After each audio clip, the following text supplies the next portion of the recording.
Welcome. This is Leading with Spirit, the show that gives you an in-depth look at topics like what it takes to navigate your spiritual journey, how to heal yourself and grow your spiritual gifts, and balanced practices to expand your business and your spiritual leadership. I'm your host, Spirit Bird, shamanic teacher, healer, and author, here to guide you on your journey to becoming your most potent spiritual leader. Hello and welcome. Thank you so much for joining me here today. I'm so excited to introduce to you Cara Griffin. She is an international yoga teacher. She specializes in hip and pelvic health and is known for her signature program, Free the Pelvis. She encourages practitioners to expand their sense of self from a place of empowered embodiment through functional ability and emotional freedom. And Cara teaches online and hosts retreats in Maui. Hey, girl, welcome. Hi, aloha. Thank you so much for having me today. I'm so excited to be here and chat with you. Yeah, same. I'll give everybody a quick background. So Cara and I know each other when we both lived in Savannah. And I don't know if I've Yeah. told you this. I probably did at some point, but you are the reason that I like yoga. Oh my gosh. Did I ever tell And you I that? think we were getting up at no, I'm honored. Thank you. Um, and we were getting up at 6 a.m., right? Yep, there was a good stint That there.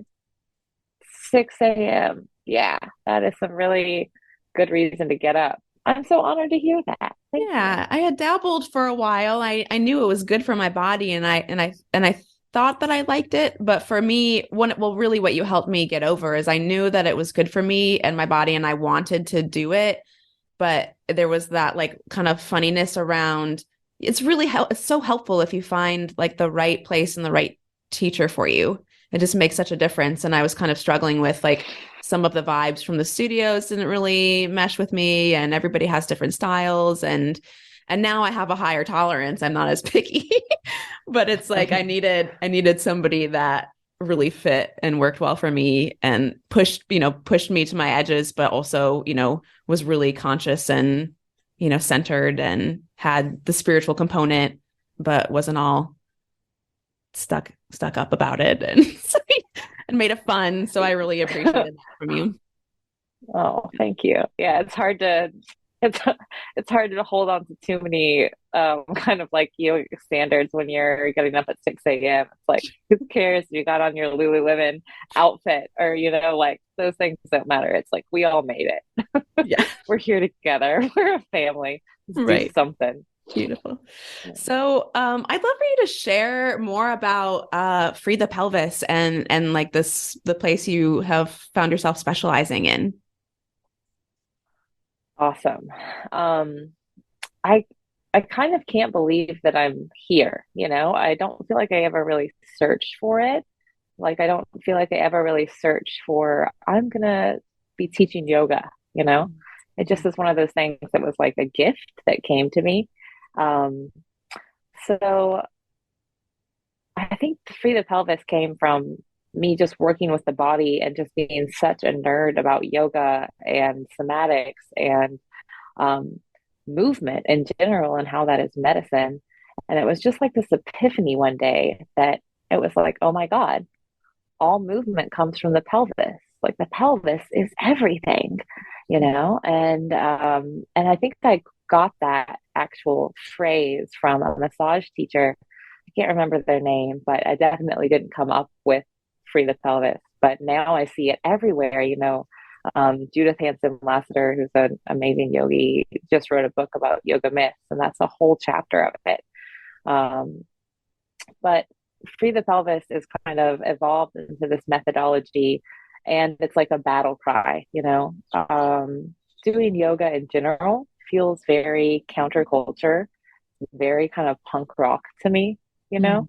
Mm-hmm. It's Mm-hmm. it's very anti-society, you know, for us to work on things like love and empowerment and kindness and belonging. It's so separate from everything that society is telling us to do. For us to slow down and breathe, um, that's that's what Free the Pelvis is kind of all about, you know. Um, the pelvis, you know, is this beautiful place where all life comes from. It's like the center of creativity, you know. It's the connection between our feet, right? The things that connect us to ground and earth, and our connection to our spine, which those are kind of really important things. Mm-hmm.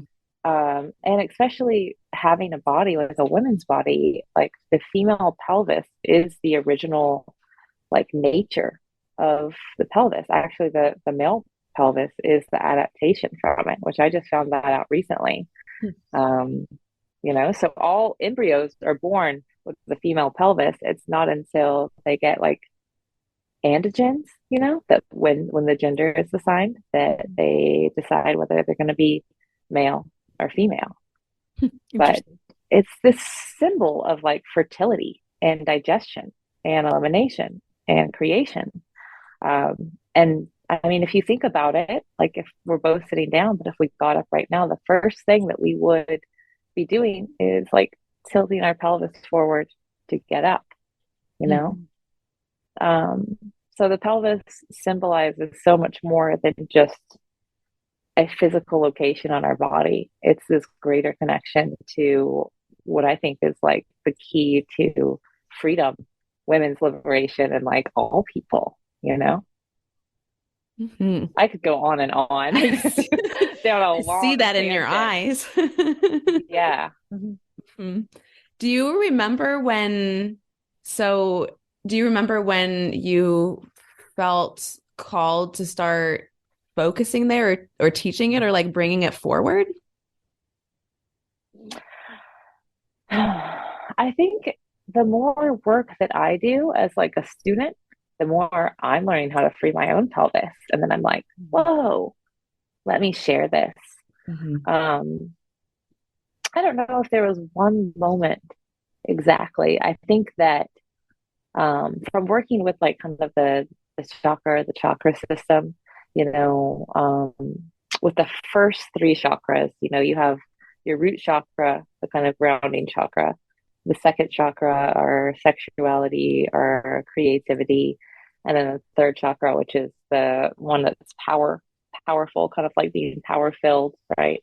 Mm-hmm. Um, I feel like all of us, you know, have places within those first three chakras that sometimes get blocked or are missing from our connection. And I kept on coming to have to face myself with noticing those places within myself where I was disconnected or where I was dissociating or where I had closed myself off. And the more that I practiced honestly, the more I was like, okay, you got to look at yourself for real, you know, and Mm-hmm. had that reflection back to me. And I was like, wow, this is so much more than just let's open up our hips, you know? Yeah. Um, and I know that the depth of that work is something that is going to kind of bring us all together, um, culturally, societally, to like a different vibrational plane, if I can be woo woo, you know? You can be so woo-woo if you want. Yeah, have a pretty large range on this show here. hmm I'm curious. I'm just kind of tracking like where that has shown up for me. And I like this practice. Wouldn't consider myself like super experienced or very knowledgeable in the area, but I can think about when I started my practice, you know, it was more about like still health and stillness hmm and movement and a little bit of discipline. And for me now, I'm like at a spot, and then it opened up with the other inner work that I do, you know, with incorporating some of the personal growth and healing and just awareness of like how things live in our body. And hmm I've almost kind of not detached, but like moved away from that a touch again to like where I'm not even naming things anymore. I'm just letting it move through my body.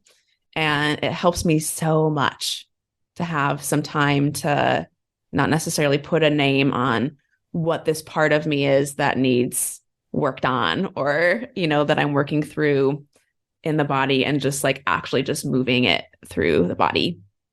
I don't know if that resonates with you at all. Yeah. Yeah, absolutely. And thanks so much for sharing that experience in your words. It reminds me of, you were asking me where it all started, and I'm like, I'm not sure. I know that one of the key things that you just helped me remember was I went on tour around the US shortly after I'd moved to Maui, with a kind of free the pelvis tour. I don't think I called it, but it was two workshops that were back to back. One was all about opening up the heart, Mm. and then the other one was all about hip work. And the hip work one was the most powerful thing that I had experienced yet as a teacher, because of the people that came and because of the way that they opened themselves up to the work. And I think that's when I realized how valuable this work is and how necessary it is for us to have those conversations, not only with each other, but with our own bodies. The feedback that I was getting, similar to what you were saying, I think, is like when people were doing like body scans, it's like there was almost like a black box, like right over their pelvis. It's like something was even blocking them from being able to name or have awareness, or embodiment, like anywhere around the pelvis, you know? When I say the word perineum or it's close to your butthole, people are like, oh my God, she said butthole. Like, listen, you know where that is, you know? Um, but these things I feel like also have just been so hidden from us in society, culturally, like women's oppression, it's like put it in this little box and hide it, make it smaller than it is, you know? Um, our sexuality and our idea of how our body can be a vessel of pleasure, you know, has kind of been pushed down so much. So, it's important for us to like go back into that, kind of start to open up the generations and generations and generations of all the women before us who weren't at the place where they could name that stuff and they could bring it to the surface, and they weren't being called hysterical and getting burned at the stake. Yeah. Yeah. What I'll add, I can see where some of my viewpoint or frame of reference, I guess, with the shamanic work relates here, especially when we're talking about spiritual work in general, is a lot of times people will kind of focus on, ascension. And with shamanic work, it's very much going down, going into the body, into the human, into the earth, as the expansion versus up and out, and uncovering That's so cool. what's been hidden. So there's definitely a parallel there, Yeah. So I'm also curious. I know you said that this kind of like, you didn't like sit down and, like, what do I want to do someday? I think I'm going to be a yoga teacher, that has a specialty and teaches a thing. And I know that you have other things that you do and other interests. Have you struggled with like speaking about the work you're learning and sharing workshops and bringing this work forward?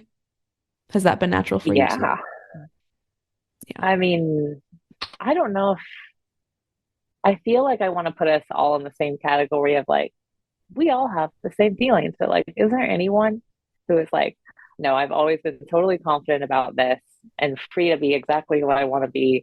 It's different than everybody else, not a corporate job, but like, yeah, I'm totally like, hell no. And you and I were talking about this on the phone the other day, and kind of, I'm surprised to hear that you'd had any doubt about who you were meant to be and who you were becoming, and you felt the same way about me. It's like, yeah, I second guess myself all the time. Um, but there's kind of that driving force that I think is just being, an artist, like I'm an artist first. I'm a movement artist. I'm a spiritual artist. And that kind of creativity is some kind of spark. I don't know exactly what it is. I know that it's not mine, I know that Mm. it's like this gift. Um, I don't know the language that you would say to relate to that within the like shaman school of thought. But what I've heard is like being power filled. Mm. Is that something that you would say when like kind of like the lines are open? Hmm. So it's like, Yep. it's almost like a circuit connecting. Um, so I feel like when I'm able to set kind of my ego aside for a second, you know, and like it's like hard. It's really hard. It's fragile, but when I'm able to actually set it aside and be open to like surrender to the teachings or to the creative spirit, it's like those gifts can flow through me. And then there's a lot of times where it's just like the results doesn't matter because it's so much about the process. And I trust in that. And I know there's truth in that and light in that. And I don't have to know the end result and I don't have to even explain it. Mhm. I just feel myself as a vessel that whether it's, creative work. I know that I'm also a painter and a practicing artist, but or movement art. It's this like divine energy that I'm like open enough to allow it to move through me, or I have the tools at that time to be able to manifest it into something, whether that's energetically or physically or spiritually or whatever. Mhm. But it takes a lot of courage, and it's like it takes a lot of vulnerability. It's like, whoa. But I guess I'm not afraid of it anymore. It's like there's this quote that's like live almost to the point of tears, and it's like, oh my God, could happen to it at any moment. Everything's so beautiful, it's tragic at the Mhm. same time. Mhm. But why else are we here? Yeah. It's like put it out there. It makes me think of, I think it's a Ayana Van Zant quote, and it's something along the lines of, if you don't have a little bit of pee running down your legs, you're not doing life right. Oh my gosh, that is so good. Talk about free the pelvis. Get it?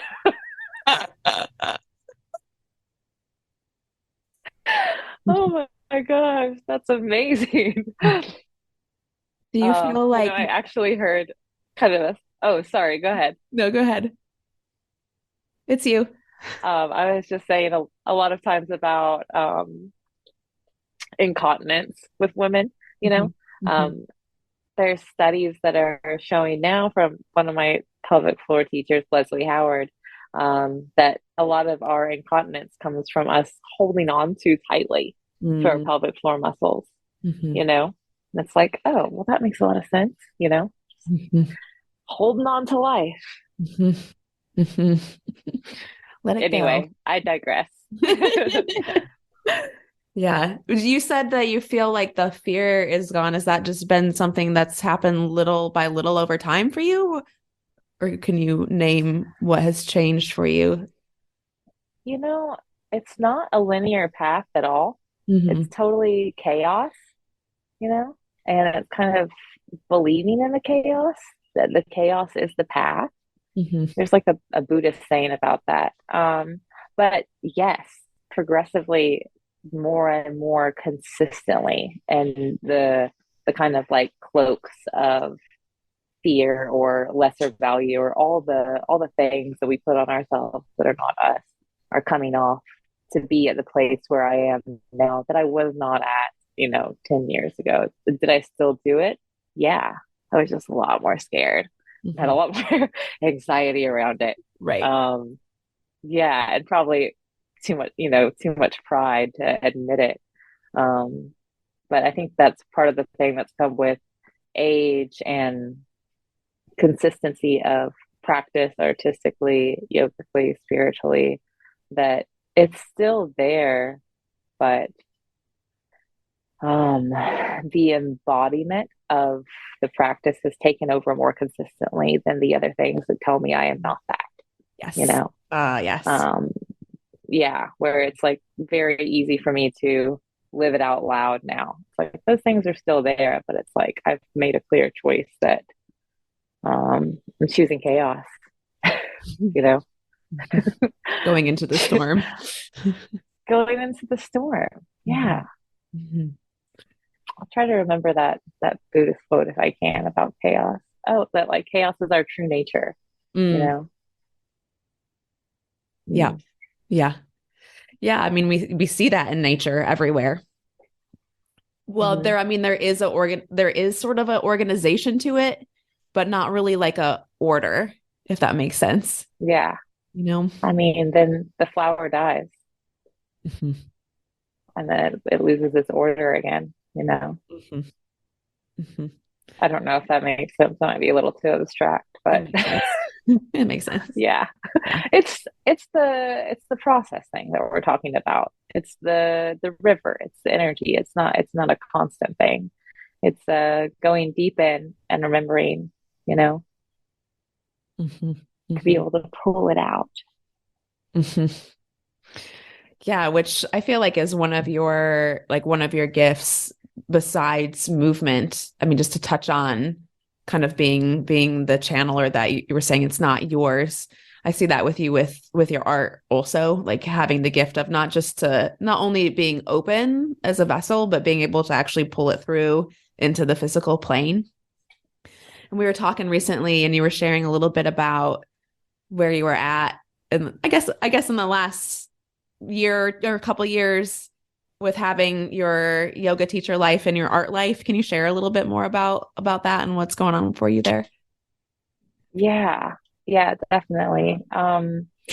Yeah, I guess, for a long time I felt like they were kind of two separate beings for me, like two separate parts of myself that couldn't intersect, you know? And I was always wondering how can I kind of blend the two, but they felt like kind of two separate people in a way. And a small self mindset of the past said like, okay, if my yoga family would think I'm like totally weird if they knew about my art practice. And my art practice people would be like, oh, she's not as cool as an artist if she like also teaches yoga and is into like not self-destruction all the time. You know what I mean? It's like the typical art mindset. And so it Mhm. felt like this like division that the two worlds were kind of separate. Um, and so it's taken me a while, like even till recent, where I'm like almost allowing that Mhm. there to be a bridge between the two, um, where kind of my yoga people are now allowed to know Mm. that I'm also a practicing artist, and my artist people are allowed to know that I'm also a yogi and that those things are not separate at all from one another. But I mean, that kind of connects with the free the pelvis thing too, because a lot of the work that I'm doing artistically is very vulnerable and I don't have control of how people view my artwork. Mhm. Um, it's not really up to me. I don't know why I'm making it, but I do things like roll around in paint, you know? And I say that jokingly because it's very organized chaos. I'll paint my actual body, and then I print my body onto paper or canvas and, from a kind of um, toxic patriarchal mindset that could be like overly sexualized. And sometimes that over sexualization takes away the um, validity that I want to have behind it. Mhm. And within the yoga world, I don't, there's kind of that ego thing of like image control. Like I don't want to just be seen as like a sex object, you know? It's like, but we have this body, you know? And so I've just kind of, it's just letting go over and over and over and over again. I'm like, when I think I haven't let go like when I think of let go, it's like there's another layer. So the layer that I'm at now is just like, it's not that I don't care. I care so much that I'm not afraid of what will be projected because of the work that I'm creating. And with the art practice and the yoga practice, they are like literally the same. Um, so, you know, when people say yoga therapy to me, it just sounds like it's like yoga, you know? So, somatics, like working with the body's energy to express something, is kind of how the art practice comes out from the yoga. It's like the art is the product from me doing the work.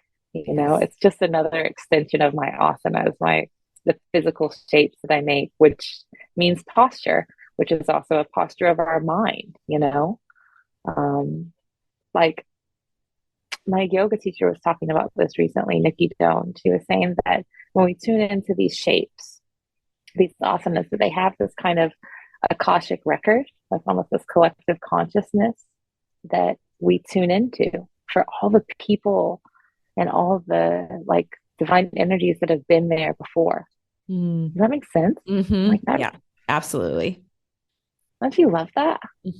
I do. And so it's like these expressions that are coming out of those postures are me like having a conversation with the nature of reality reflected back at me. Like, is that's what's going on? And here it is coming back. So I can have a visual representation of what's happening on the inside. Mm-hmm. That's interesting. It lands a piece for me oftentimes with plant medicine work. People will feel the medicine will invite your body to move in certain ways.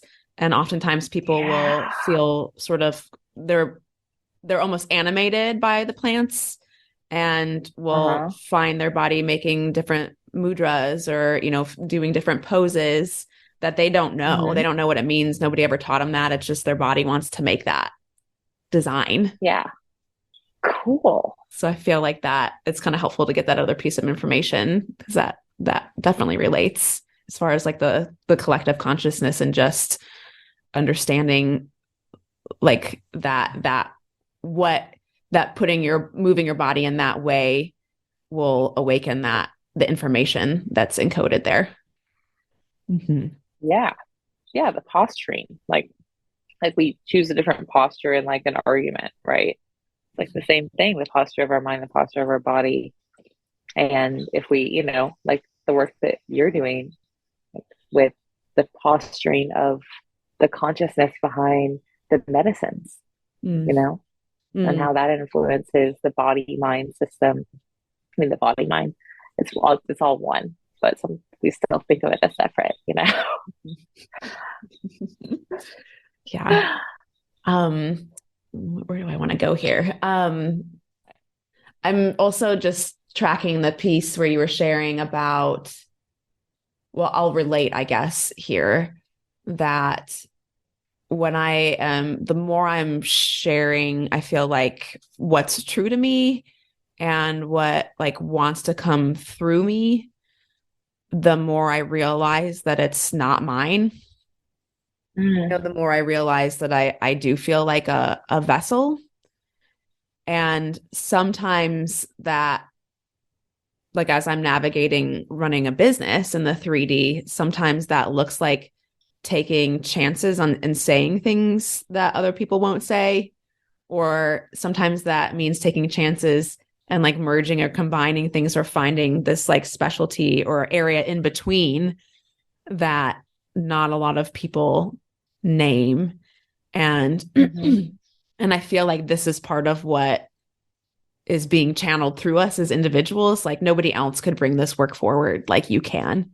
And so thank goodness that you're bringing it forward. And same to you, sister, you know? It's like, I mean, there's the work of the pelvis. It's all this creativity that like that, the work that you're doing now, there was no job description for.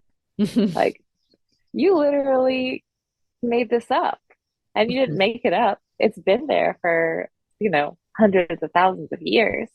but you're blending like this ancient with the modern.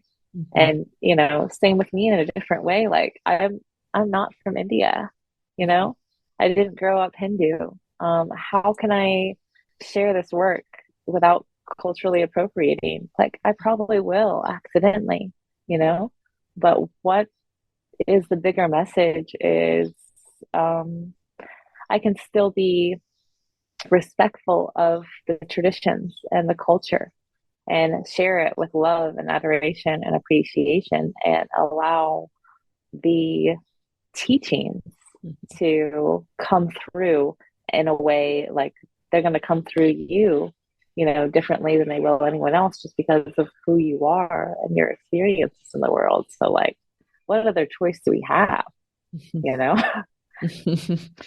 Yeah, it does kind of get to that point where it's like the I can't not do this anymore overrules the I'm worried or what will people think or I'm afraid. And it's like not only just for my own personal like fulfillment, but Mm-hmm. the vision and how important that vision is ends up leading. And I feel like you just have to follow it at some point, or at least try, you know, and see where it Yeah. leads. But I want to hear more. So you are offering a couple of in-person retreats in the upcoming year. That's right. Can you share a little bit about those too? Yes. Thank you so much for asking. I'm so excited to share. We're both kind of jumping around over here. We're like so excited in our body. I'm thrilled. I'm so thrilled. So this retreat, well, I have two retreats coming up. The first one is in October, so that's right around the corner. And this one is actually a soul retrieval surf retreat. So it has an element that is in kind of your wheelhouse too. I'm working with two therapists who have been studying that tradition for 12 to 15 years. They learned from a female shaman, and it's a women's surf retreat that basically blends ancient techniques with modern psychology, and play and surf and yoga and somatics. And so it's kind of about, you know, connecting the dots. Like we all have trauma, right? Finding the parts of us that are blocked that maybe might be, you know, Julia, who's one of the teachers of this retreat, like maybe it's not blocked, maybe it's actually a hole, you know, that needs to be filled so things can connect. Um, it's about learning kind of how to be your own teacher. So that's the first one. And then the one that is just solely mine is my like inaugural Free the Pelvis retreat. It's a women's surf retreat. It's a week. It's on Maui. And it's kind of like going to like adult women's camp, you know? Yes. Um, it's a small group of us because I want it to be intimate, but we're going to be learning the Free the Pelvis methodology, which, you know, long story short, goes within the, you know, in line with working on our first three energy centers, to be able to have a body that feels safe enough to experience whatever we need to experience it, and then to be able to express it in whatever way that is authentic for us, you know, and then to like leave in a place of like empowerment where we're not only empowered by our new reflection that we're showing back up to ourselves in a new way, but also because of like being in sisterhood, Mm-hmm. you know?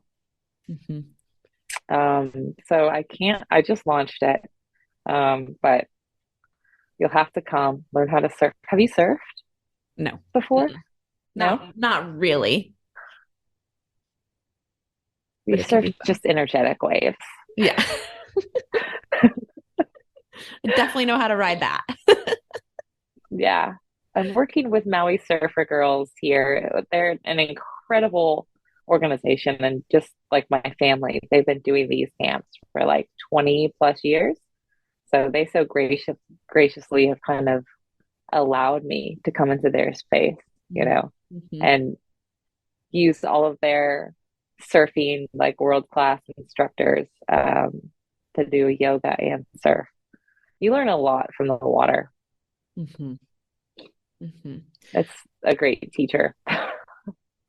Well, the whole experience sounds not only healing but incredible, and I love the place of including the play. I have been in this work, both working on myself and teaching for a long time, and my little soapbox is that it's not all about just fixing yourself and shadow work, and you can access those deeper places through Hmm. fun, through enjoyment, through the body, through play. Yeah.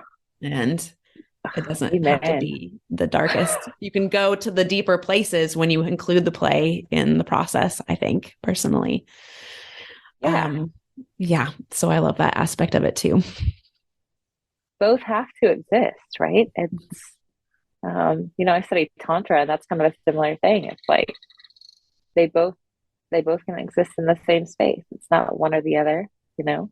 Mhm. Like this this matter, this body is real, but also this ether, this spirit is also real, you know? Mhm. It's like infinitely expanding and contracting in both directions. So yeah, I'm totally with you on that. It's like all of it can be in the same body at one time. Yes. Yeah. Yeah. So who would the retreat be for? Well, this is a women's retreat. And so it really is all abilities as far as yoga and surf goes. A lot of the surfers that are coming, maybe you're not a surfer yet, but everyone's kind of new. And so anyone can surf. And I really do mean anyone.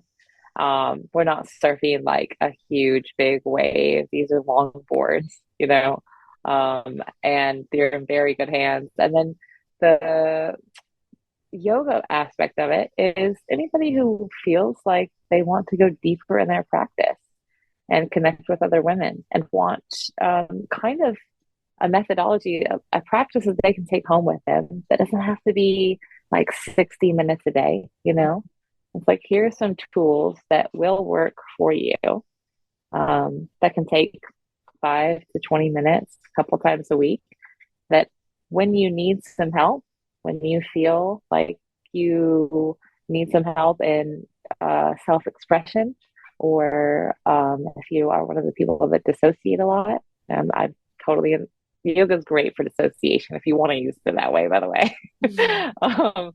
But to be able to experience life in a more full way and have the courage and freedom to express it, to not only empower yourself to like live a bigger life, like more full embodiment of life, but then also to share it with each other because we can't keep it all in. That's just selfish.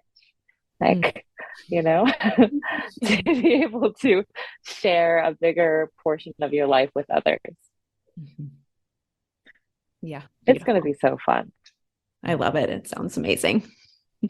Yeah. We're going to do art too. Yeah. Slip it in there.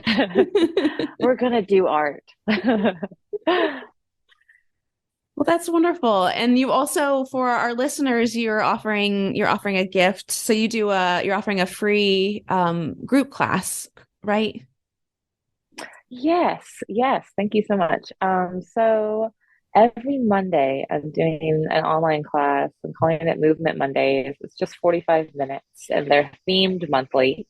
But for anybody who would like to, you can use code Free Spirit to get a free virtual class anytime you want. And if you can't make it, like if the time doesn't work out for you, like Monday's 8 a.m. Hawaiian, it's like 11 Pacific and 2 Eastern time. But you'll just get a recording sent to your inbox that you can watch anytime. So this um, next month is going to be about self-care, and I'll be announcing the kind of different themes monthly.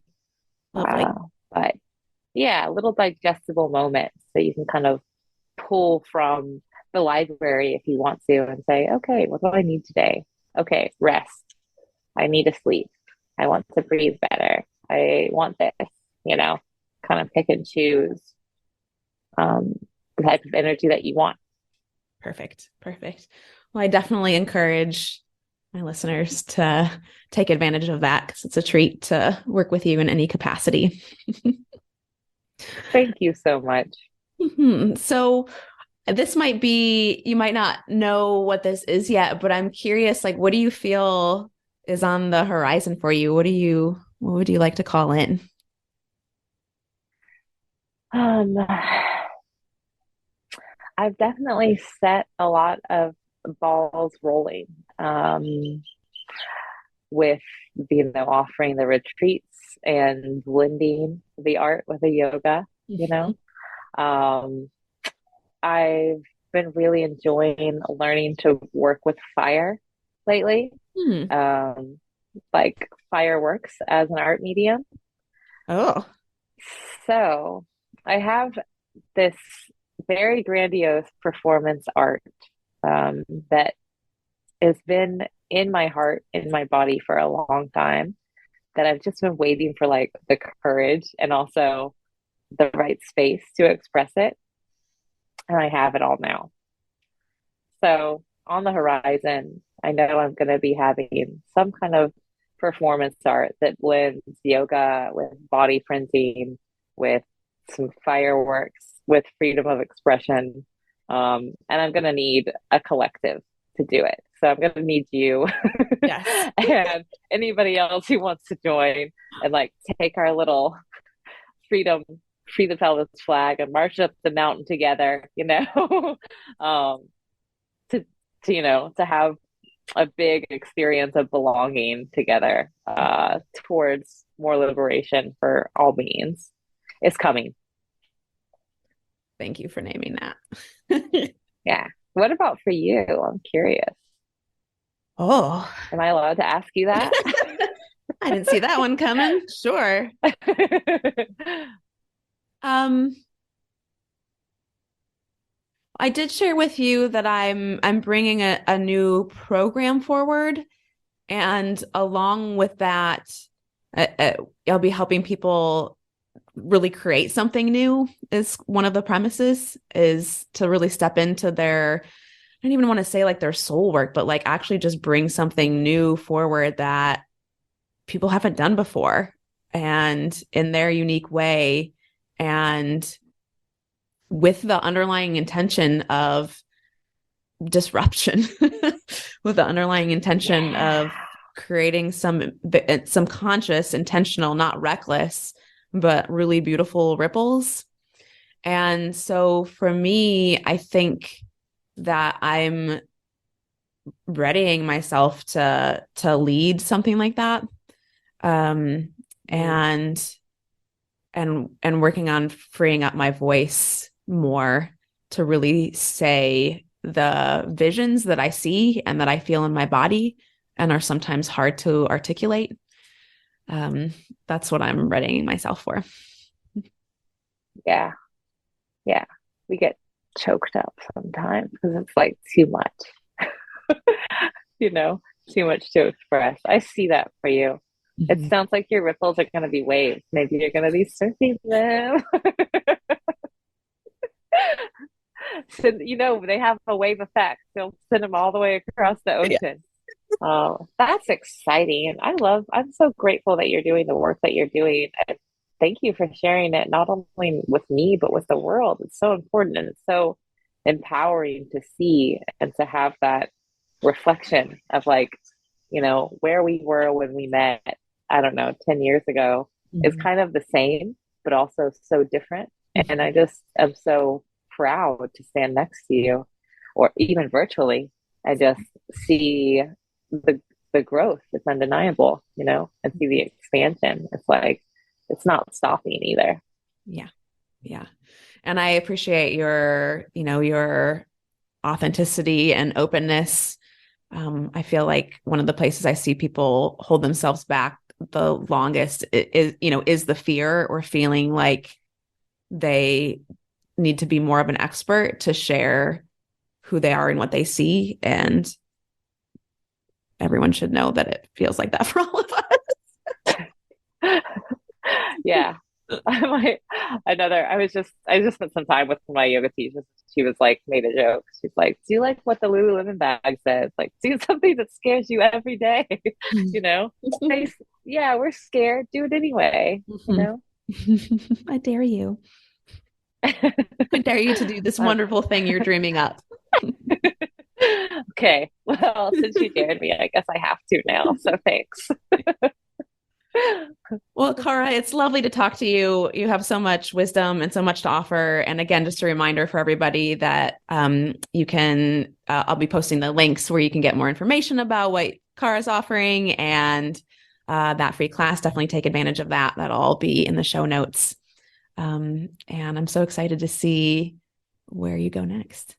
Thanks so much for joining us. Well, thank you so much for having me on your wonderful podcast today. It's so lovely to spend time with you. And I can't wait to do more work collaboratively with you in the future. You know, I feel like things are on the horizon. I can feel it too. Thanks so much. Yay. All right, everyone. Bye-bye for now. Have you been hearing the call to expand your spiritual gifts and step into your next level of conscious leadership? If you're a coach, healer, or a spiritual leader, you can learn more about Shaman School and growing your spiritual business on our website, holtonhealingarts.com, or send me a DM at Holton Healing Arts.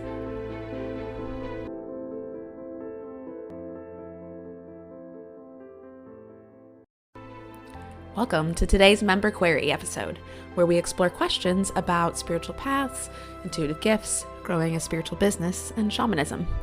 Do you have a question for us? Send us a DM at Holton Healing Arts. Just a reminder, if you're a listener and you have a question about anything related to growing your spiritual business, healing work, healing yourself, growing your spiritual gifts, shamanism, you are welcome to send us a question. You can send a DM to at Holton Healing Arts or visit our website, holtonhealingarts.com, or one of the best ways is actually to come into our Leaning with Spirit Facebook group and just type in your question because I am there. I'm available for you and I can answer it for you there. And of course, also I collect the questions and share them here on the podcast. So if you have a question about anything, don't be shy. That's what this is all about. So please, you are invited to ask away and I will address it as best I can. So this question is, how do I connect to the elements? How do I connect to the earth elements? And I love this question because I'm a big fan of earth embodiment. P.S. If you're interested in learning more about earth embodiment, please DM me. It's one of my newer programs. And so what the first step is to have that intention. So if you want to connect, like let's just use water, for example, have that intention, state it out loud, write it down, hold it in your mind and your awareness that I want to connect more with water and learn about it as an element and learn how to work with it.